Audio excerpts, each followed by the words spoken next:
السلام علیکم ورحمۃ اللہ وبرکاتہ۔ تحفظ دین میڈیا، ختم نبوت میڈیا و MRF ٹی وی کرناٹکا میں آپ کا استقبال کرتے ہیں۔ آج ہمارے ساتھ ملک کی نامور شخصیتوں میں سے حضرت مولانا قاری عبدالرشید صاحب اجمیری دامت برکاتہم موجود ہیں۔ اس سے پہلے بھی حضرت والا آپ تمام سامعین کو، ناظرین کو چند باتوں کی گفتگو ہمارے ساتھ ہوئی تھی۔ ماشاءاللہ آپ حضرات نے اسے دیکھا بھی اور حضرت کی باتوں پر عمل بھی کیا۔ آج حضرت کا سفر چکوڑی شہر میں ہوا ہے، ہم لوگوں کا بھی یہاں پہنچنا ہوا تھا، تو حضرت کو ہم نے تقاضا رکھا کہ ہمارے ناظرین کے لیے چند سوالات ہیں ہمارے ذہنوں میں، اگر آپ کا وقت نکلے تو بہتر ہوگا۔ تو حضرت نے اپنے مصروف وقت میں سے کچھ وقت آپ ناظرین کو عنایت کیا ہے۔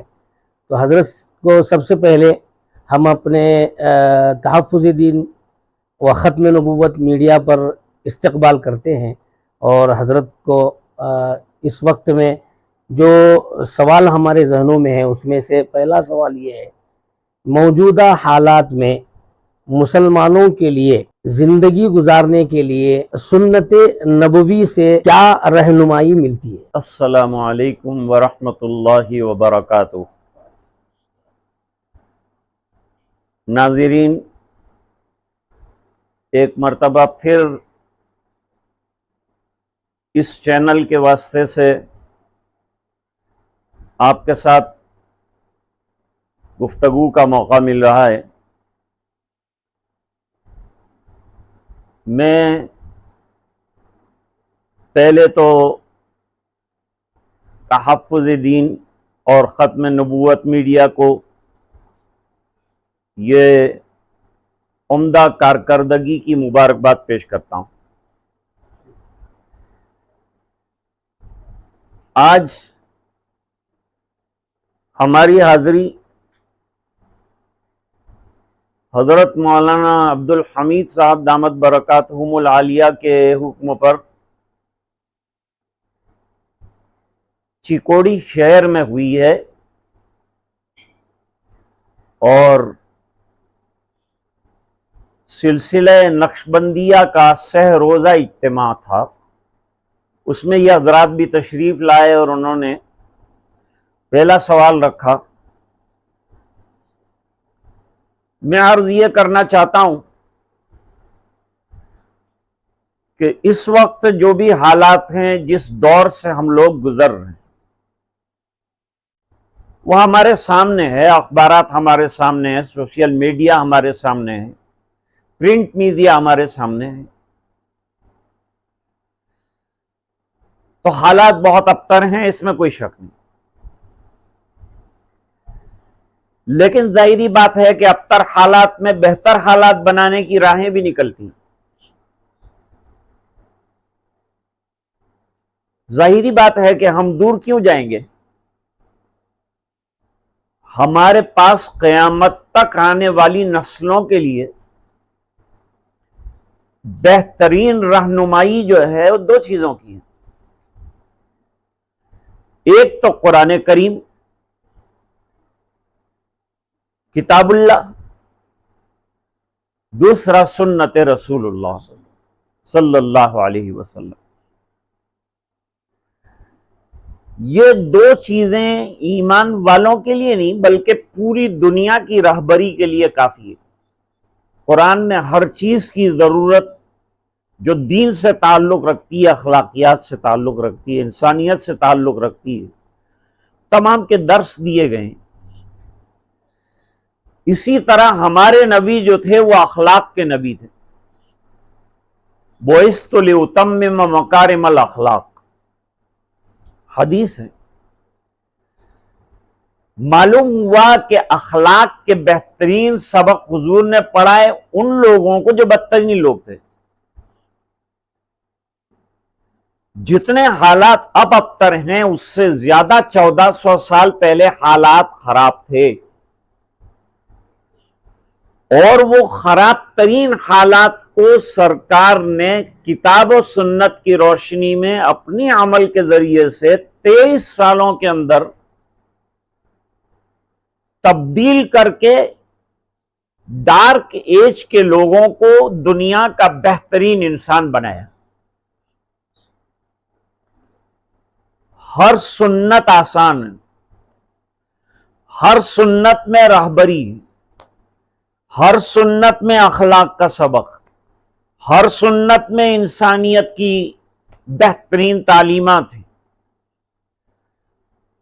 اگر آج ہم سنتوں سے وابستہ ہو جائیں اور ہمارا ایمان پختہ ہو جائے اور ہم یہ طے کر لیں کہ یہ دو چیزوں کو ہم نہیں چھوڑیں گے، چاہے آپ دنیا کی تعلیم، ایجوکیشن، جو بھی آپ گین کرنا چاہتے ہیں، اسلام اس سے روکتا نہیں، لیکن ہر چیز کی ایک لیمٹ ہوتی ہے، ایک اس کا دائرہ کار ہوتا ہے، اس سے آگے وہ کام نہیں کر سکتا. وحی کی ضرورت کیوں پیش آئی؟ انسان کی عقل کا دائرہ محدود ہے، اس سے آگے بھی اس کی پرواز ہے. وہ پرواز تک اسے پہنچنے کے لیے قرآن کریم کا وحی کا سہارا لینا پڑا. وحی کو سمجھنا بغیر رسول کو سمجھے ہوئے مشکل ہے. اور حضور آئے ہیں، قیامت تک کے لیے کوئی نیا نبی نہیں آئے گا، کیونکہ طاقت اتنی قرآن اور حدیث میں ہے کہ قیامت تک کے بگڑے ہوئے حالات کو درست کیا جا سکتا ہے. تو میرا جواب یہ رہے گا کہ حضرت امام مالک رحمت اللہ علیہ فرماتے ہیں کہ اس امت کے آخری فرد کی اصلاح بھی اسی طریقے سے ہوگی جس طرح سے امت کے پہلے فرد کی اصلاح ہوئی. دیر از نو نیو کانسیپٹ، کوئی نیا کنسیپٹ نہیں ہے. There is no new constitution to change the lives, زندگیوں کو چینج کرنے کے لیے، to change the bad circumstances and sentiments. ہمارے پاس دو نعمتیں ہیں، ان دو نعمتوں کو امت نے چھوڑا ہے تو پریشان ہوئی ہے اور حالات آئے ہیں. یہ امت بہترین امت ہے، خیرہ امت، بیسٹ امونگ دی کریشن کہا گیا. ایک مثال دوں آپ کو، بہت اچھی طرح بات سمجھ میں آ جائے گا. ہم لوگ صحیح نہیں ہیں، ہم دوسروں کو دوش دیتے ہیں، وہ یہ ہے وہ یہ ہے، ہم کسی سیاسی پارٹی کو بلیم نہیں کرتے. ہم ایک بات کہنا چاہتے ہیں، ہماری کمزوری ہے، اخلاقی کمزوری ہے ہماری، عبادت کے اعتبار سے کمزوری ہے ہماری، اخلاق کے اعتبار سے کمزوری ہے ہماری. ہم کو اپنی کمزوری پر نظر ڈالنا چاہیے اور اس کو درست کرنے کی کوشش کرنی چاہیے. مسلمان کی مثال ایسی ہے جیسے چوراہے کے اوپر پولیس کھڑا ہوتا ہے، وہ ٹریفک کو کنٹرول کرتا ہے. جب وہ ہٹ جاتا ہے ٹریفک جام ہو جاتا ہے. مسلمان بھی دنیا کے چوراہے پر ایک چوکیدار اور ایک پولیس تھا، لیکن وہ راستے سے ہٹ گیا، ٹریفک جام ہے، حالات خراب ہیں. ہمیں درست ہونا ہے، سنتوں کو تھامنا ہے، لے کر چلنا ہے، اس سے محبت پیدا کرنی ہے. دنیا میں بھی اللہ تعالیٰ کامیابی دیں گے اور آخرت کی کامیابی کا اس میں وعدہ ہے. بہت بہترین انداز سے آپ نے روشنی ڈالی. ہمارا دوسرا سوال یہ ہے کہ جس طرح شہر چکوڑی میں 3 روزہ روحانی، تربیتی، اصلاحی اجتماع ہوا اور ہزاروں کی تعداد میں 3 روز سے لوگ فائدہ اٹھا رہے ہیں. بڑے بڑے مشائخ کی آمد بھی ہوئی، الحمدللہ ایک نورانی ماحول بھی ہے. اس طرح کے اجتماعات اس وقت میں کتنا ضروری ہے؟ آج کل دنیا میں ایگزیبیشنز ہوتے ہیں، تجارت کرنے والے بزنس ایگزیبیشنز لگاتے ہیں، بڑے بڑے ایکسپو لگاتے ہیں. ان کو اپنی تجارت کو فروغ دینا اس لیے ایگزیبیشنز لگاتے ہیں. پوری دنیا کے لوگوں کو جمع کرتے ہیں، کروڑوں روپیہ اس پر خرچ ہوتا ہے. ہمارے دعوت اور تبلیغ کے اندر اجتماعات ہیں، برسوں سے ہو رہے ہیں، اور الحمدللہ اس کی وجہ سے بہت سے، بلکہ میں یوں کہوں گا ہزاروں لاکھوں کی زندگیوں میں انقلاب پیدا ہوا.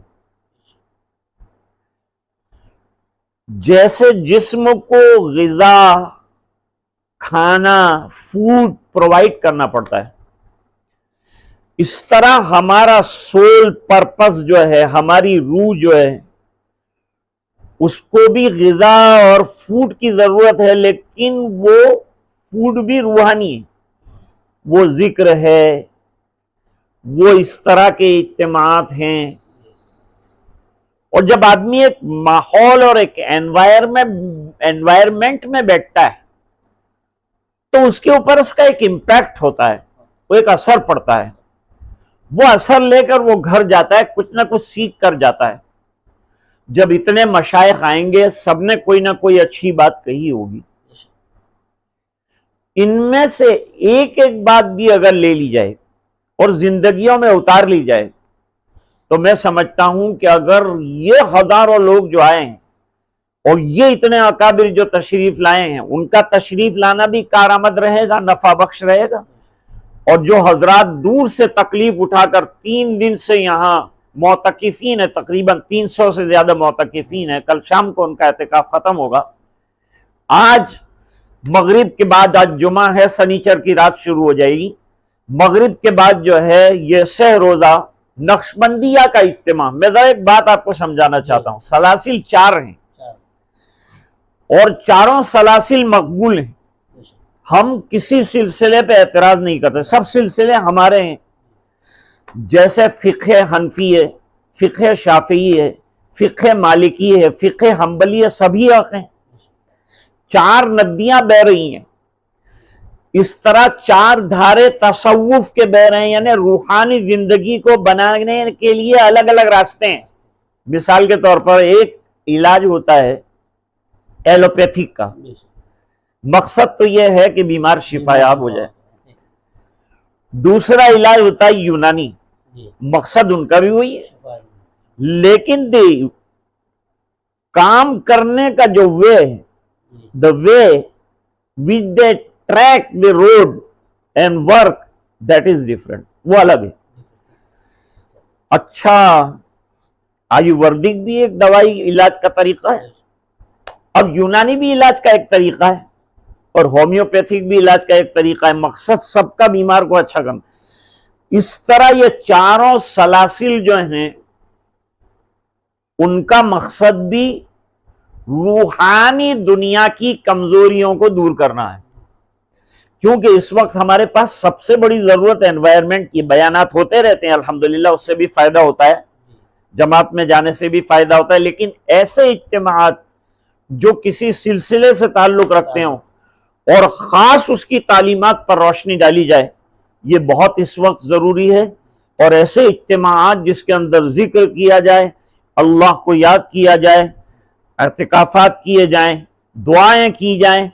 ملک کے حالات کہتے ہیں کہ ایسے اجتماعات کے ذریعے سے یہ چیزوں کو دور کیا جا سکتا ہے. اسی چیز کو مد نظر رکھ کر یہ اجتماع کو جو ہے کنسیڈر کیا گیا ہے اور رکھا گیا ہے. اللہ تعالی ہم سب کو عمل کرنے کی توفیق عطا فرمائے. میں چینل کا شکر گزار ہوں کہ مجھے کچھ درد دل کہنے کا موقع ملا. آپ واسطہ بنے، آپ ذریعہ بنے، میں آپ کا بھی شکر گزار ہوں. السلام علیکم ورحمۃ اللہ.